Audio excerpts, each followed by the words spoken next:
She hadn't opened that letter for 40 years, until tonight. No one knew what was inside, not even her family. But sometimes the past doesn't wait forever. This is the story of Margaret and the letter that changed everything.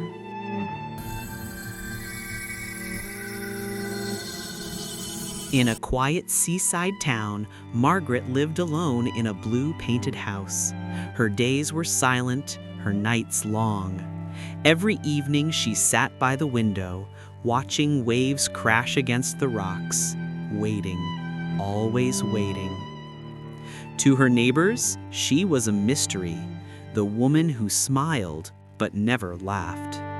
It was the summer of 1984 when she met Thomas, a writer with soft eyes and restless dreams. He made her laugh like the sea itself.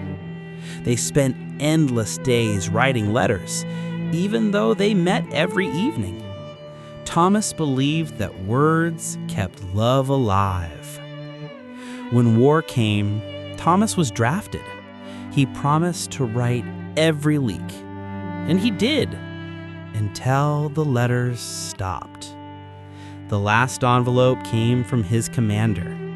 Inside, a note in different handwriting and a sealed envelope marked, "Only open when you're ready." Margaret never opened it.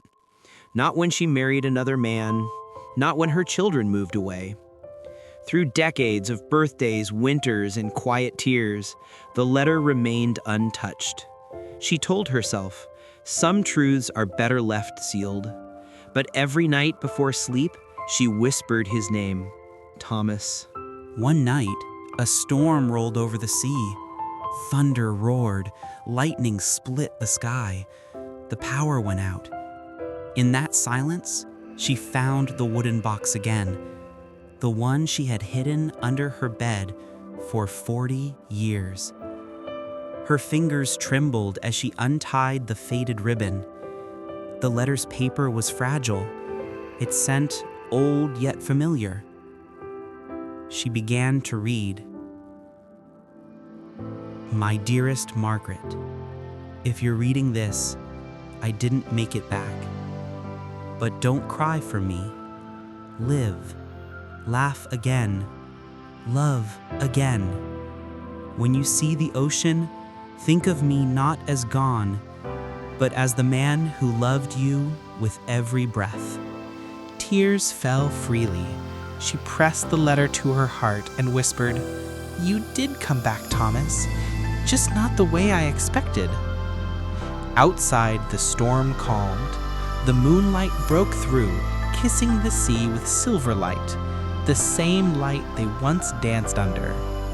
She smiled. The ache in her chest softened. It wasn't sorrow anymore. It was peace. The next morning, the sun rose warm and golden. Margaret's neighbor found her by the window, the letter resting beside an empty teacup. She had fallen asleep and never woke up. They buried her by the sea she loved so much. As the priest spoke, a gentle breeze lifted the letter from her hands. It danced into the air, gliding toward the horizon.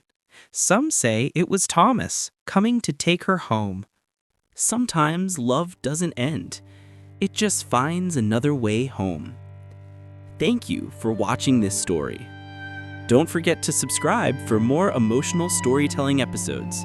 And remember to cherish those you love today.